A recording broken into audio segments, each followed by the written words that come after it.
Okay. Hi, this is William Ramsey. Welcome to William Ramsey Investigates. On today's show, I have a very special guest, a returning guest. His name is John Hankey. We spoke December 10th, 2021, and we spoke about some of his early documentaries. But when I was speaking to him in December, I found out that he made another video, a documentary, which I watched this morning. Title of that documentary is Trump for Real. And he made it before the election in 2016. But we're going to kind of talk about that video and Trump and some of this other stuff, Bannon, Cambridge Analytica, things like that. So, John Hankey, welcome back to the show. Thanks for coming back on.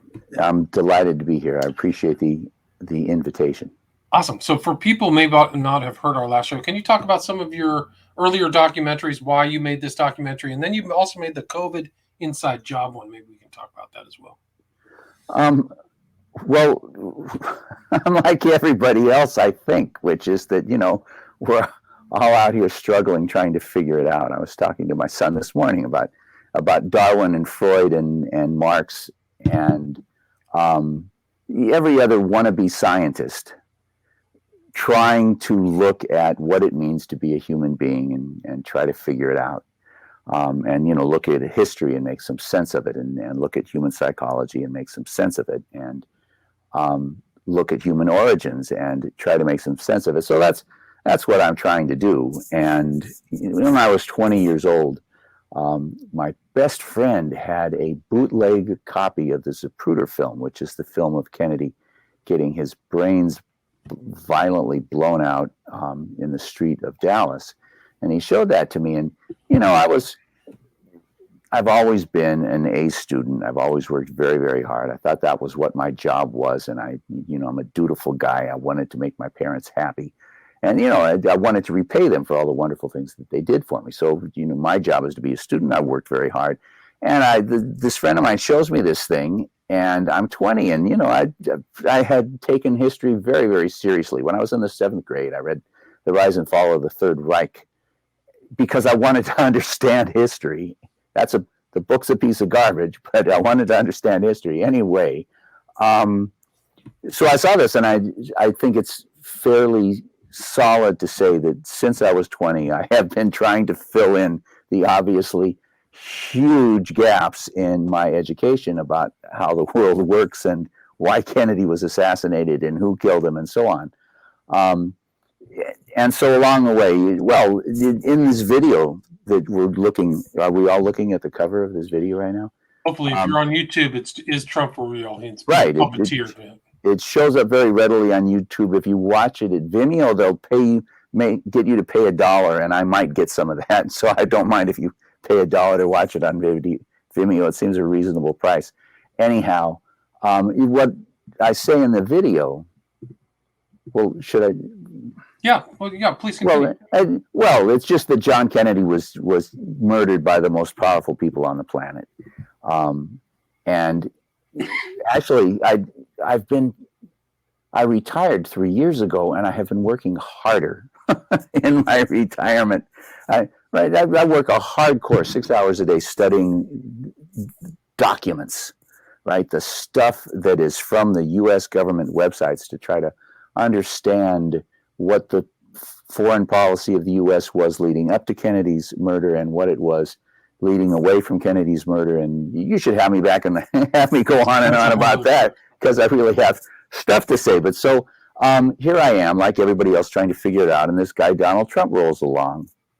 And I say in the video that he is talking on Fox News, and he's talking about Lee Harvey Oswald, and he refers to Oswald. He's trying to blame Ted Cruz's father for being involved in the Kennedy assassination. And he says that he refers to Oswald as, you see that guy? This is in the picture of Oswald. He says, this is just, weeks before. And if he were anyone else, he would say, if he were any other politician, he would have said, this is weeks before Oswald shot Kennedy. But he didn't. He said, this is weeks before Oswald was shot. And I saw that, and I thought, geez, this Trump guy, maybe he's not the guy that I think he is. And, maybe there's more to him than has met my eye. Anyway, so, I look, start paying more attention. And he also, I don't think it's Fox News, it's a different program, but he makes reference to the fact that the U.S. doesn't have to have a debt at all. We can just print the money. And, right, you pay your bills, you print the money. I think Benjamin Franklin may have said that. I'm not kidding. And so if you take that position as president of the United States, you can't take a position that more powerfully undermines the power of the bankers. If you just say, well, we're going to stop doing business with the banks, and when we need money, we're going to print it. So I was shocked and was paying lots and lots of attention to Trump. And a friend of mine, I taught for LA Unified in the most impoverished schools in Los Angeles for 30 years. I'm something I'm proud of, but it was also, I learned a lot from my students. I mean that very sincerely, and I could go on and give you several really important examples. But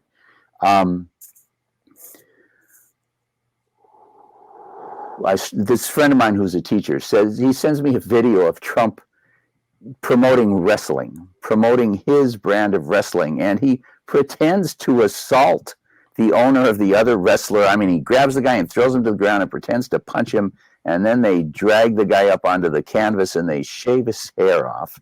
And this is all in the video, right?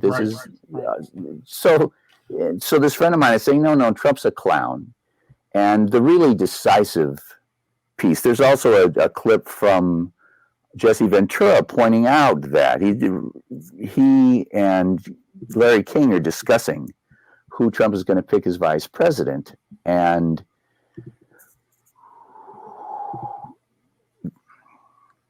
Ventura says, if Trump picks somebody who's very mainstream, that's going to put the crosshairs on him. And if he doesn't conform completely to what is being demanded of him, they'll just kill him, and they'll then get the new person as the vice president. And when that new person turned out to be Mike Pence, it became very, very clear that Trump was nothing remotely resembling the person that he had been pretending to be. All right, another clip is him at the debates.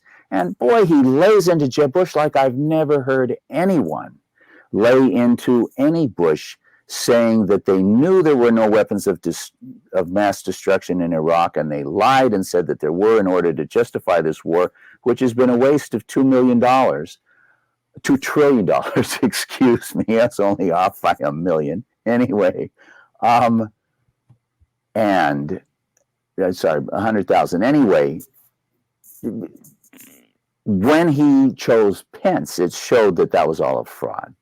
Pence, the clips are all this information is in the video of how Pence was one of the major advocates for the war in Iraq, and he had been a congressman for a month and a half, and he went after Ashcroft, the then Attorney General, for failing to support the allegations that Iraq had been behind the anthrax attacks. Well, Ashcroft couldn't support it because all of the military medical people were saying, well, we did the DNA on this, and this came from U.S. labs. Right.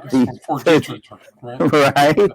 The DNA that was used in the anthrax attacks is the DNA of the anthrax that's in Fort Detrick. And other issues as well, right? Pence is running around saying, oh, we know this is a military weapon because they changed the DNA. This has been modified to make it resistant to antibiotics. And, the head of the military investigation gets on the camera and says, no, we've tested it. And it is very, very susceptible to the antibiotics we're treating it with. So that Pence is just lying, crazy, challenging Ashcroft, who was, very, very senior and very, very well respected. And he's threatening him and accusing him of protecting the guilty Iraqis. So for Trump to have chosen this mad dog, pro-war individual is to say that he put himself in a position where if he didn't completely conform and follow all of the rules that he was ordered to follow, that they would take him out. Now Pence is a Republican apparatchik. Oh, yes. And on the one hand, well, no, absolutely. But right, I mean, this guy, they picked him up. I don't remember if he was putting gasoline in cars or something, and they got him a job on right-wing radio, and they groomed him on right-wing as a spokesman for the right. And when they felt he was ready, they moved him into the Congress. And a year and a half in the Congress, he's going after Ashcroft in this fashion. Anyway, he's more than an apparatchik, right? If you are a year and a half in the Congress and you're going after this very, very senior Republican official, the way that he went, accusing him of being a traitor, and doing it loudly and as publicly as he could possibly hope to do, this is more than an apparatchik. It's of a much more elevated status than the individuals that you will hear that term applied to typically are. And the proof of the pudding is in the eating. I'm saying he's more elevated than you might have thought, and he was the vice president for 4 years. So, if you're ready, we'll ask the question: how did this come to pass that the Republicans were forced into the position of selecting such a baboon as their candidate? Are we ready to address that question? Yeah. Yes, okay. We are. Well, so it's like I say, I've been a very, very hardworking and careful student of this stuff, and everybody's entitled to their own opinion. My observation is that the vast majority of Trump supporters believe that 9/11 was an inside job. And anybody who wants to dispute me on that, please feel free. But let's start with Alex Jones and move on from there. But I'm sitting on a plane talking to people, right? Walking down the street talking to people, and I have lots of email friends, and I'm telling you that the ones who support Trump all are very, very, are certainly believers that 9/11 was an inside job, and many of them are leaders of the 9/11 Truth movement. So the thing that occurred was that after 9/11, most Republicans, I think, certainly every person in the military with any air defense background knew that 9/11 was an inside job because there was a stand down of the air defenses, right? Everybody understood plane should that. have been up in the air in 5 minutes, right? Yes, and the plane that hit the Pentagon hit the Pentagon 50 minutes after the first plane hit one of the World Trade Center towers, and the Pentagon at warp speed. The Pentagon is 8 seconds away from Andrews Air Force Base. 8 seconds, and they had 50 minutes. Well, you do the math. I'm too lazy. But they had time. And Mineta was the Secretary of Transportation, and it's really interesting. He got called to testify in front of the 9/11 Commission, and apparently, I guess they figured nobody's going to pay attention. And Mineta gets in there and describes how Cheney ordered the stand down, and how this young soldier keeps running in and saying the plane's 50 miles out, comes back, the plane's 40 miles out, and at 10 miles out. Stand, right? He keeps asking him. Say it again? He keeps asking him, do these orders stand? Yes, at 10 miles out, he says, does the order still stand? At which point, Mineta says that Cheney whips his head around angrily and says, have you heard anything to the contrary? Well, no. Well, and then get out of here and don't come back. And then a few seconds later, there's a big boom.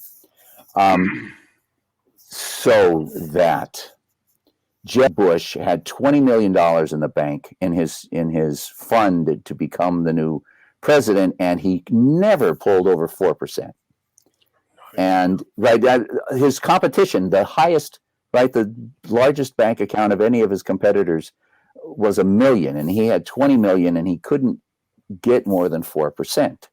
And so my observation is that Steve Bannon, who'd actually been working on this problem Well, you have to ask yourself. I mean, I'm sure Steve Bannon asked himself, how the hell did a black guy named Barack Hussein Obama get elected president of the United States? How is that possibly? How could that possibly happen? And he won by 8 million votes. How could that possibly happen? And the reason that it happened is because lots and lots and lots and lots and lots and lots of Republicans and independents couldn't bring themselves to vote for Romney because he was so clearly a Bush candidate. And I was one of those. Okay, well,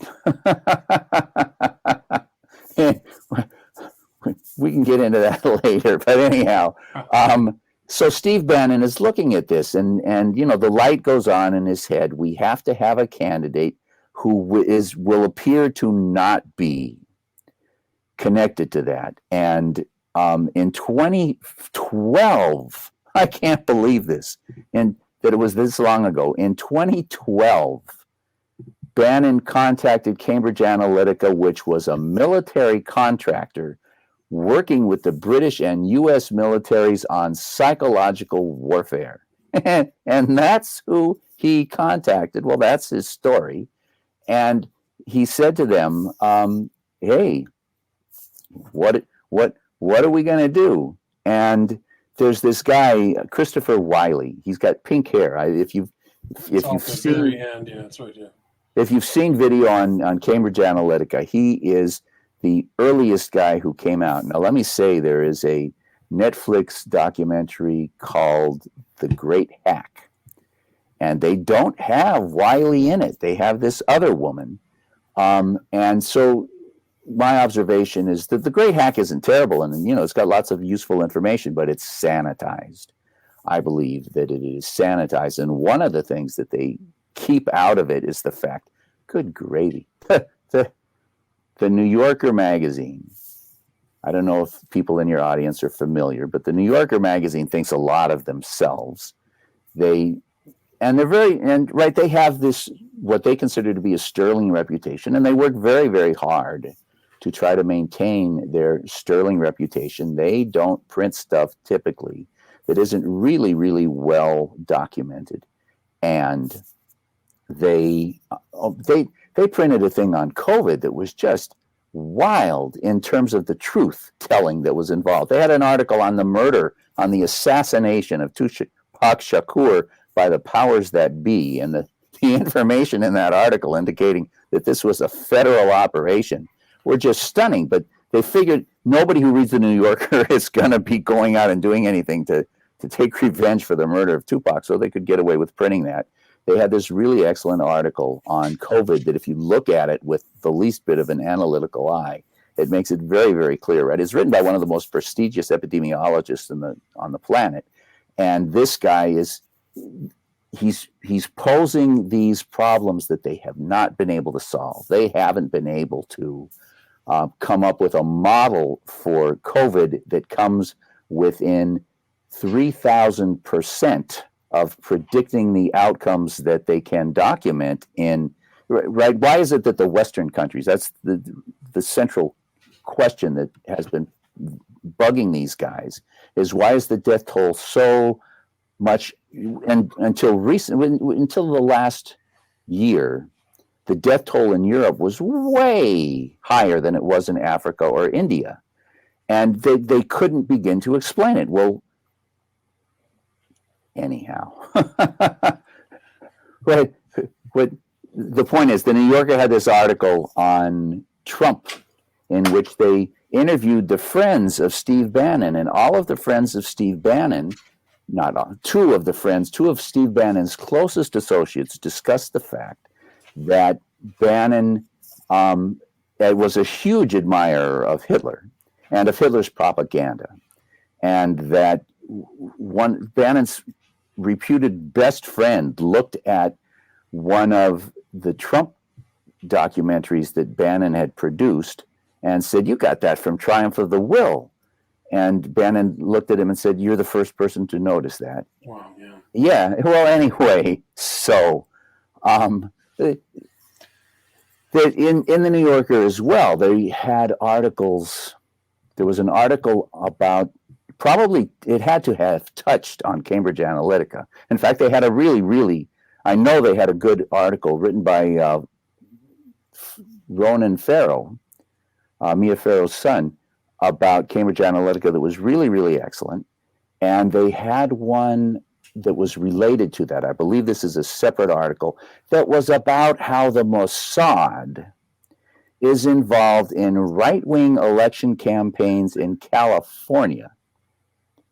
Well, that's the one that they can identify, right? That blip comes up on their radar. But if you got any brains at all, you know that the Mossad is not spending all of their time trying to get right-wingers elected to just in California, right? In rural California, in a single congressional district in rural California, so that it's my considered opinion that Cambridge Analytica are the guys that they have thrown to the wolves, while they, in order to create a smokescreen and a diversion from all of the other massive efforts to employ the exact same techniques and technology. And, they employed them in the Ukraine. You find lots of people who are very mainstream who have tuned into the fact that the fascist revolution that took place in Ukraine was done in exactly the same fashion that the Trump campaign was waged.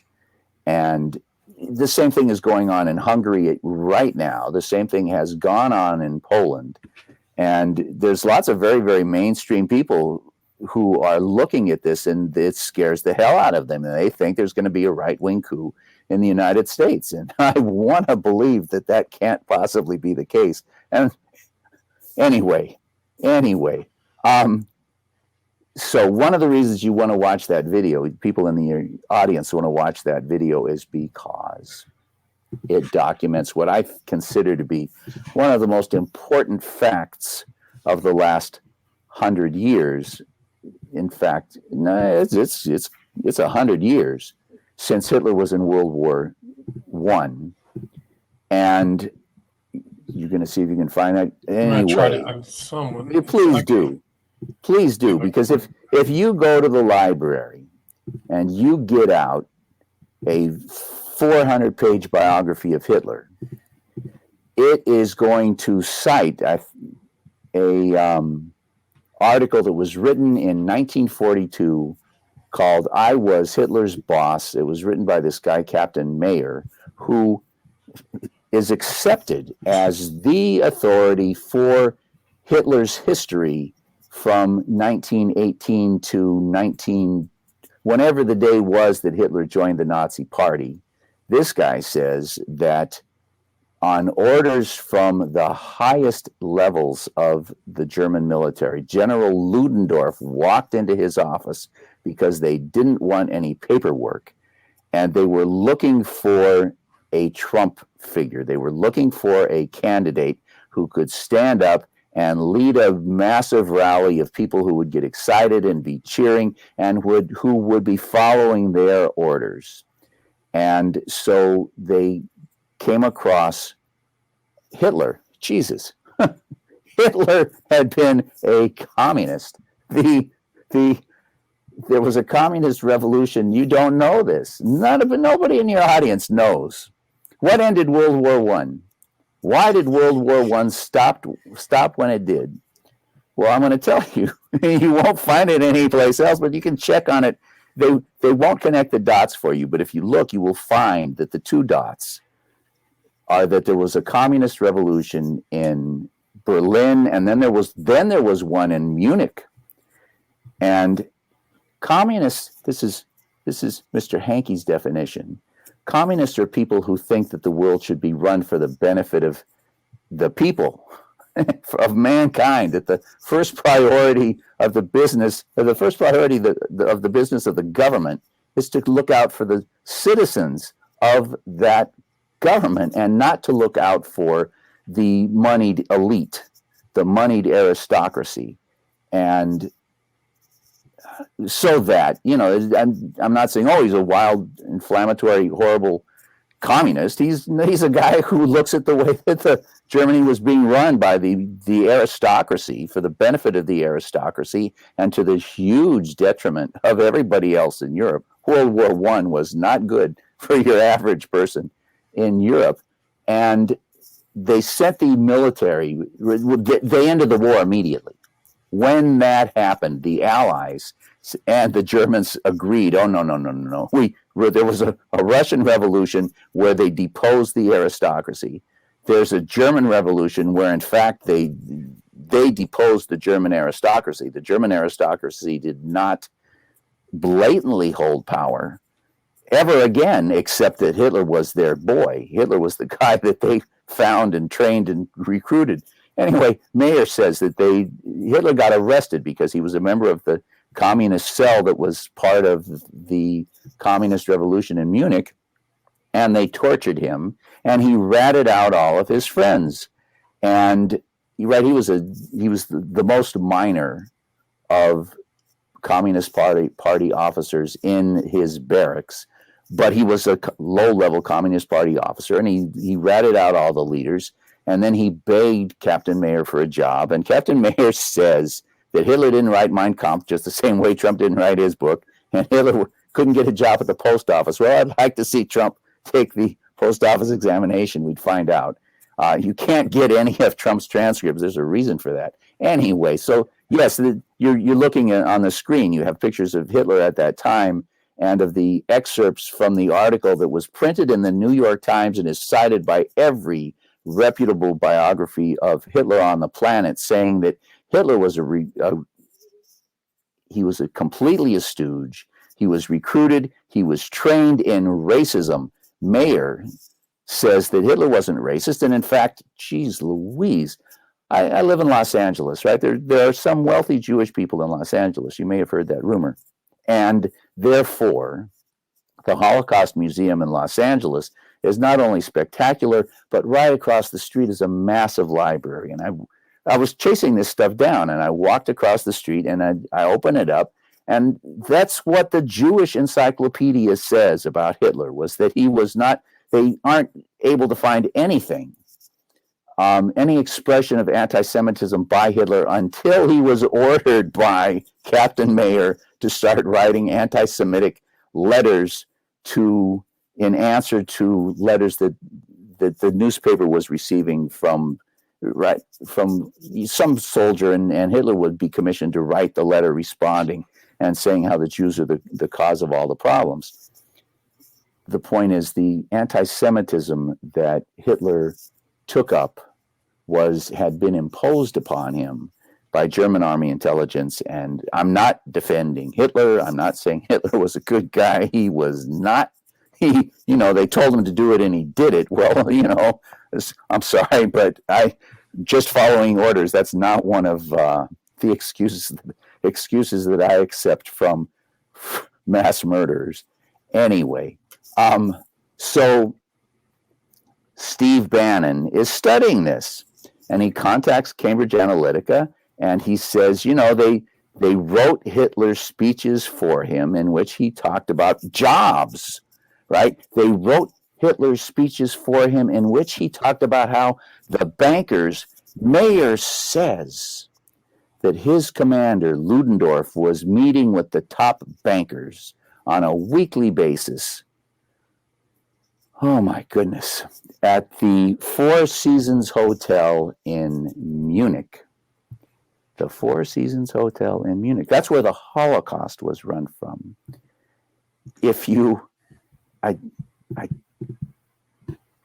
I have another video about JFK Jr.'s murder, and in that video, there's a lengthy, it's written, you have to stop and you have to read it, discussion of the fact that, this struck me as a surprise. It's one of the things I learned when I walked across the street from the Holocaust Museum into the library, is that the plan for the Holocaust was not initiated. The meeting, it's called the Wannsee Conference. The Wannsee Conference, yeah.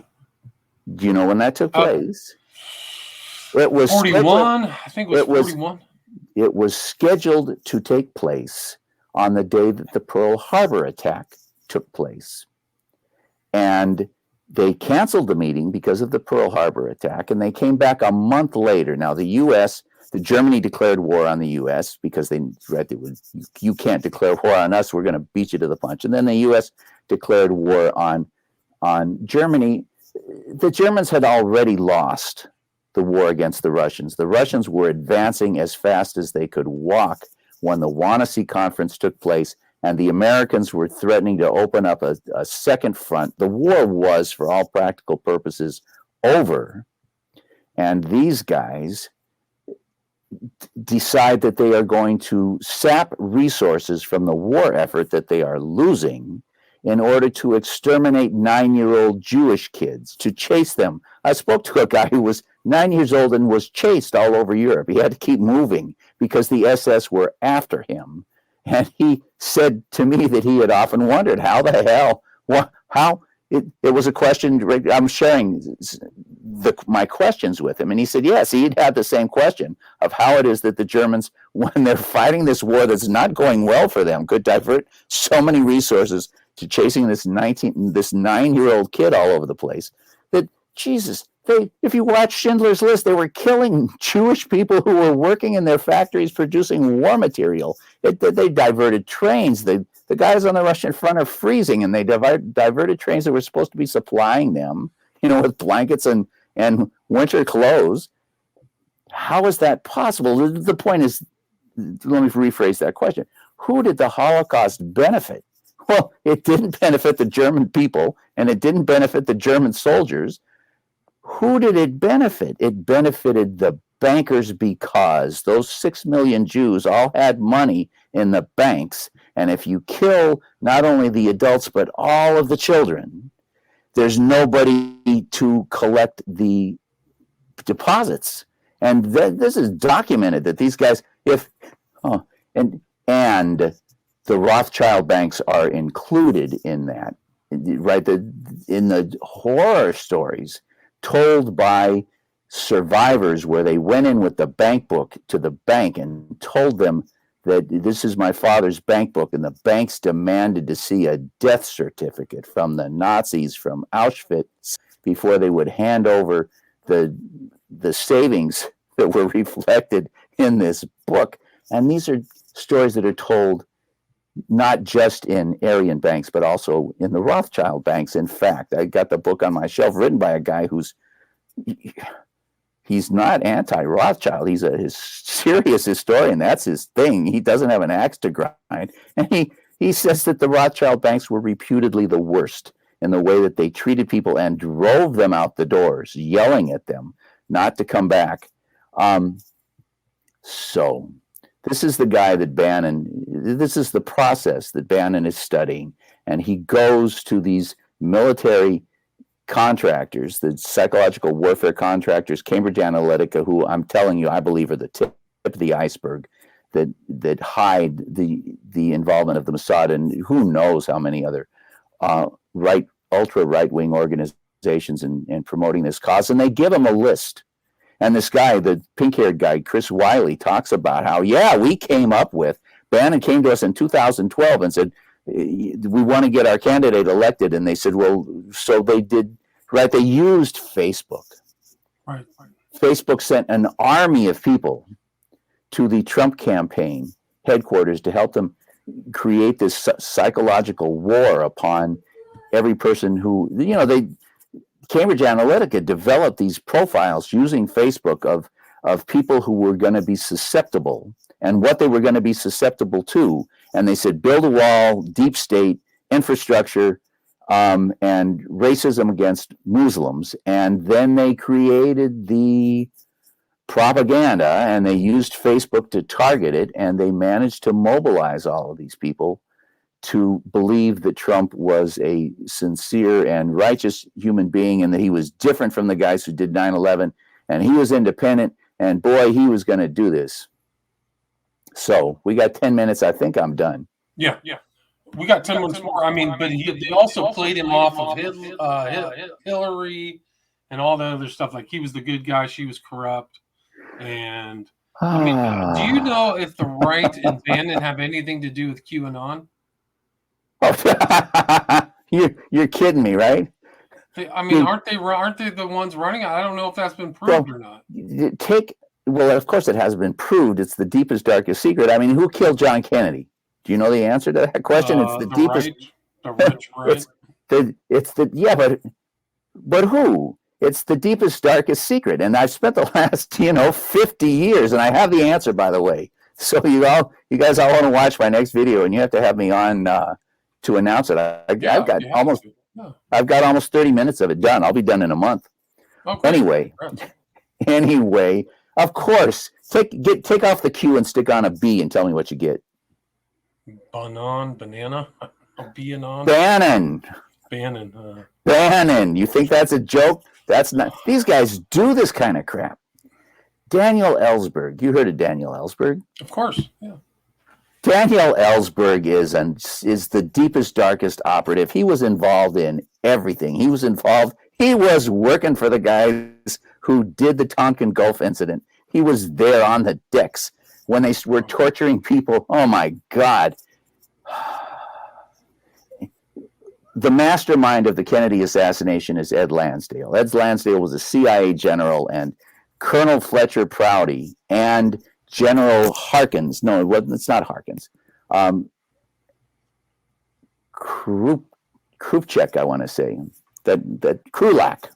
General Krulak have both gone on the record that there's a photograph of Lansdale on the street in Dealey Plaza signaling the men who were arrested behind the grassy knoll and letting them know that don't panic, guys. The cops are walking you to the jail, and the minute you get in, you're going to turn around and walk out the back door. And that's precisely what happened. And Jim Garrison talks about that. And one of the cops who was involved talked to Jim Garrison about it. Anyway, should I spoil it? That's a whole other story, but it does kind of tie into Trump and how somebody's created as a political figure. And it's the same people, right? Kennedy. Oh, geez, it's just so amazing. But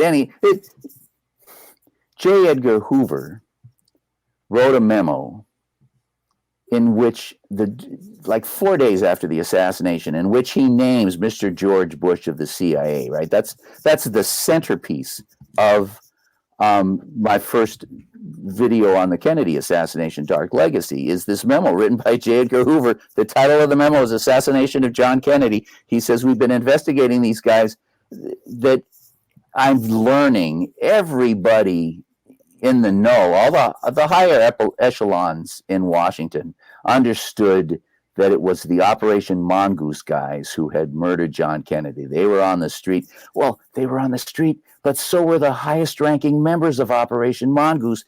George Herbert Walker Bush was arrested coming out of the Dow Tex building. And this is what Roger Craig, the cop who was Jim Garrison's favorite Dallas policeman, says. He doesn't say George H.W. Bush. He says that the guy who was arrested coming out of the Dow Tex building, and Garrison and he agreed. Garrison talks about this arrest, that they both thought this was the most important arrest that day. And the guy as he was being escorted to the police station, told the arresting officer that he was an independent oil man from Houston. That's Bush. My point really was that he's named by J. Edgar Hoover. Well, his closest associate in Operation Mongoose was E. Howard Hunt. And there's a memo written by Jesus Angleton. I don't know why I like to call him James Jesus Angleton. James Angleton is who you will find him referred to as. He's the head of CIA counterintelligence, and he names Hunt as having been in Dallas and having been involved in the assassination. So the point is that the point? That if you dig at this stuff long and hard enough, you can find the memo written by the guy who trained Hitler, and you can find the memo written by J. Edgar Hoover, and you can find the memo written by Jesus Angleton naming these people. And in my video, I also look at, well, who are these guys working for? Right. And it's the trillionaires. Right. It's Property and party, yeah. Well, so here's one for you. I have a friend who wrote something to try to get it published in which he pointed out, he says that the United States, by refusing to release the Kennedy assassination documents, it's just a huge international embarrassment for the United States. It makes the United States look so bad.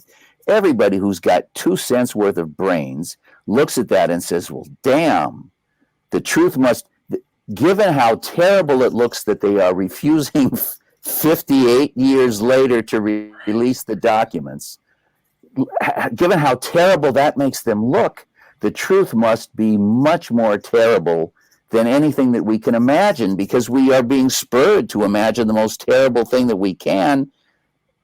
And we're being spurred to, they're doing that to us. Well, it struck me after I got to think about it for a week that this isn't good for the reputation of the United States. And one of the things that you observe with COVID is that it is not a US-based phenomenon. It's a NATO-based phenomenon. NATO, right, the attacks weren't just on the United States. They were mainly on the United States and Europe.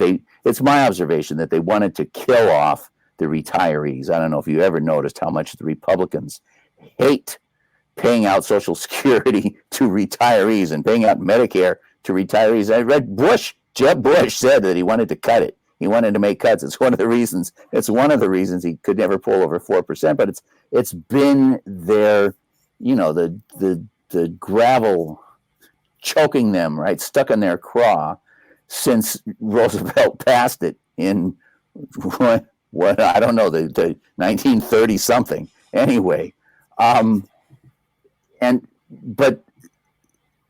the U.S. hatred for Social Security has its European parallel, and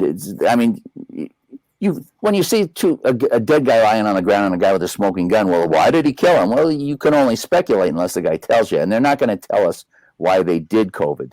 The appearance of oh my goodness, the woman who's in charge of the Oxford vaccine, right? Oxford University. About that last time, yeah. You can find it. You can find on the U.S. government website the document of her requesting permission to test the vaccine in 2018.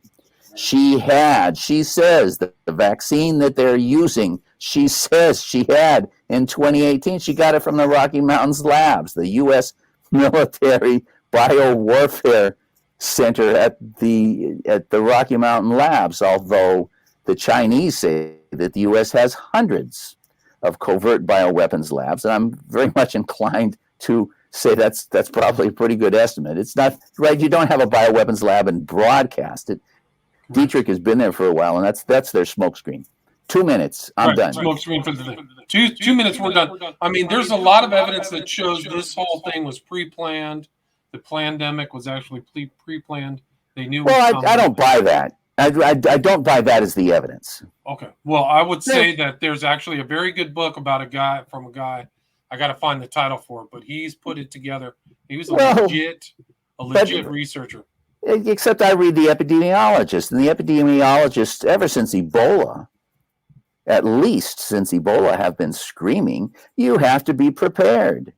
And, I saw a video done very much with the cooperation of these people, really competent, super competent people in Washington. Now hang on. Super competent people in Washington who are sitting there, these epidemiologists, and it's a whole program. The Washington, Seattle area is very, very advanced. And the question is, if you're so advanced, how did 600,000 people die of COVID? Right. So there was a stand down. It's just like 9/11. There was a stand down. Oh my goodness. It's called COVID-19 Inside Job. Oh, I have a friend who has this is the place you can see it. It's called darkroom.film. And if you go to darkroom.film and you go to the documentaries, please, you go to, and by the way, I mean, if you're a film buff, you're gonna die. You're never gonna leave that website. There's so much really fabulous classic videos there, and it's like 99 cents a month. Oh, darkroom.film, very good. You go down to documentaries, and all of my stuff is there. And for 99 cents, you can see all of it. And not to mention, oh my goodness, Kurosawa. You know, he's famous for samurai movies, but the first movie he ever made was it's called Stray Dogs. And it's my favorite movie. It's just interesting. I'll check it out. When's your next movie coming out? Would you have a title for it? Dark Legacy Breakthrough. Dark Legacy Breakthrough, right? Because it's a breakthrough, right? I mean, I found the stuff about Bush being the shooter. There's an FBI document that puts him in Dallas the day of the assassination. There's a Dallas Morning News advertisement that puts him in Dallas the day of the assassination, and he says he was in Houston, right? When asked about something else, right? He said, "I don't know, I was in Houston," and anyway. John, I got to run. I got to take off. Thanks so much for your time. Again, people go watch this video. Is Trump for real? I saw it on Vimeo, and then you can check out his other stuff at darkroom.film. Darkroom.film. It's really, really an amazing website. Cool, man. We'll keep in touch and let me know when that new movie comes out. Oh, you bet. Actually, I can show you the first 30 minutes. I'd like to see it, but I can't do it right now. Yeah, no, absolutely. All right. Take care, John. You too. All right. Bye-bye. Bye-bye.